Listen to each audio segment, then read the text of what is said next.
this old table saw I'm going to use as the base for my forge because this thing's just, it's old and it's unsafe, or I don't like using it. And it's so old that there's no index like you have on a modern saw blade. You just have to get the blade perfectly centered. So 5 bolts, and I get the cast iron top off.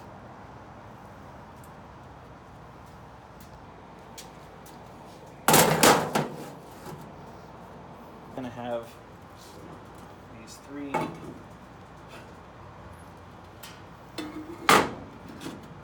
hard bricks on the bottom. Alright, let's get this thing mocked up real quick. Now this is going to be made out of my soft bricks that I got. These are K26 bricks, so they're good for 2600 degrees. And I got these locally from a pottery supply store.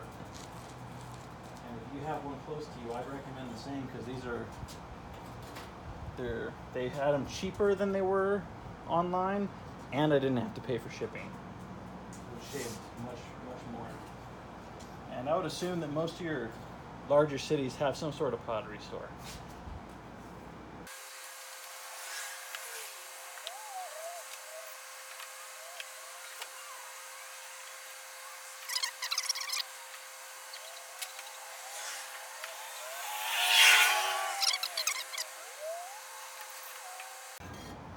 These soft fire bricks are easy to cut with just a hacksaw.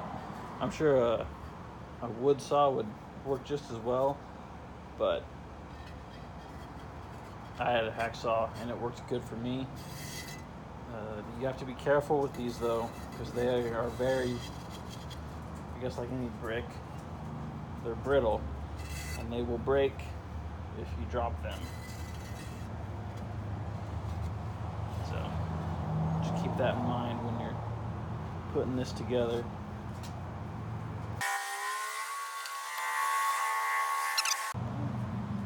It's not perfect, but when they're mortared together, they should all be at least square together on the sides. And there's gonna be metal all around it. So this isn't the only way to do this. You don't even have to cut these bricks. You can completely arrange them however you want, and you don't have to cut them. But I wanted to give this a shot, make it harder on myself for no reason. So inside, that's the size of the chamber. This is a 4.5 by 9. So it's probably 7 by 4.5, and then it'll probably be about 4, because I'm going to throw these offcuts in here just to add some insulation value to the bottom, and then they can always be taken out. So it's a good size, you know. Keep it smaller. It's longer, which is what I wanted, and it's smaller on the inside than the Freon can that I was using before. So hopefully it heats up faster, which is what I want. And it's still large enough. Here's a small hammerhead. That fits in no problem. Here's a 4-pound. That'll fit in no problem. So really anything will work. And then this is going to be open on the back. I'm just going to put some fire bricks in the back to help insulate it. But then if I want to do anything longer, I can just move those out of the way and stick something longer through, which will be nice, because my old forge, I wasn't thinking when I did it, and the back is, well, it's still metal. Alright, so I don't know how good this mortar will work. It's just mortar. It's not like a refractory cement like a Mizzou or a Castellite. It's rated for 2,550 degrees, which we're not going to get to. And this is a dry mix.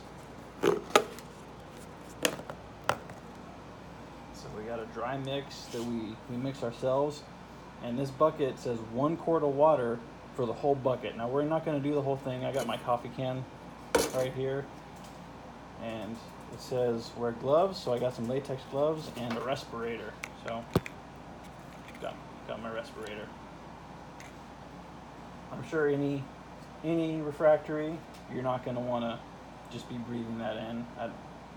I mean, I know you don't want to with K-wool or ceramic fiber insulation, whatever you want to call it. So I'm sure this stuff probably maybe not be as bad, but can't be good for you either. So wear a respirator, especially because this is a powder form we're going to be mixing, and gloves just because you don't want it on your skin. So let's mix them up. I'm just going to eyeball it.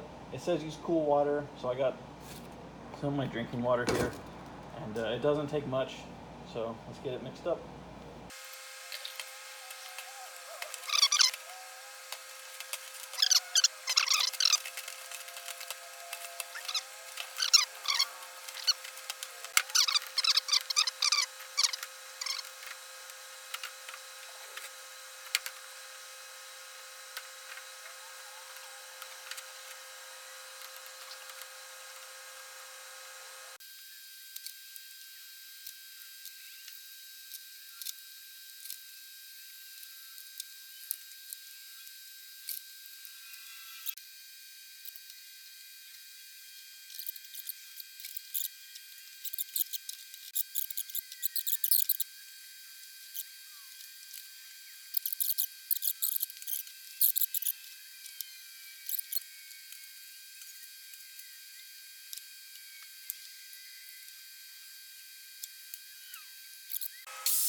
We're just going to go ahead and drill right through it.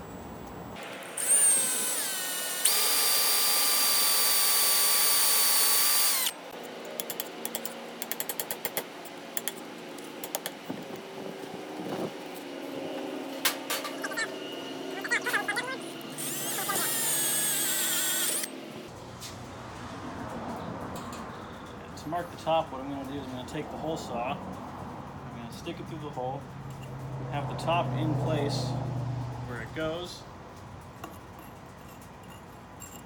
put the hole saw back through the hole it just made, and get a few twists, and hopefully it left a nice mark. So I don't know how well you can see this, but it came out pretty well for me. Alright, well, I take a break from fighting with my dull hole saw. We're going to take all this off with a wire wheel, a grinder, because that's just going to burn and smell bad for a while if it's on.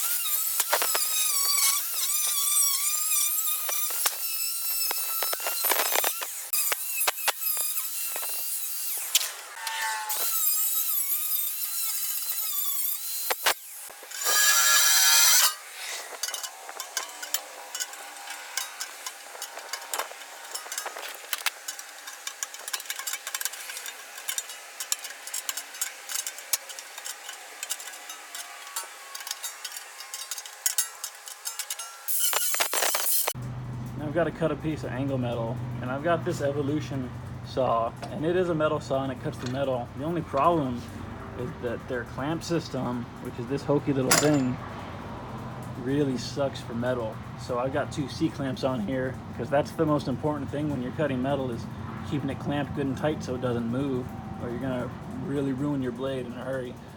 So hopefully this works.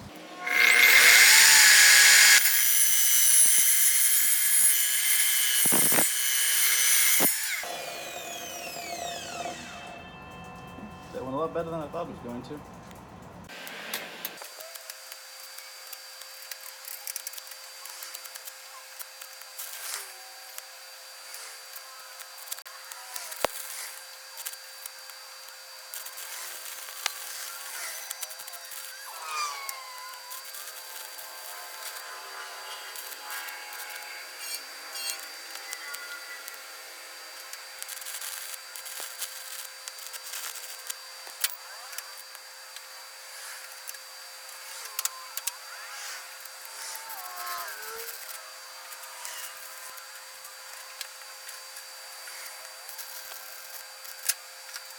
Alright, so I'm really not happy with this. I had a different plan in my head that I didn't have to use the angle iron, but I cut at my measurement instead of making it a little bit bigger like I wanted to, and then I'm obviously not the best welder. Nice, but for now it's going to be functional. In fact, we're going to fire it up right now.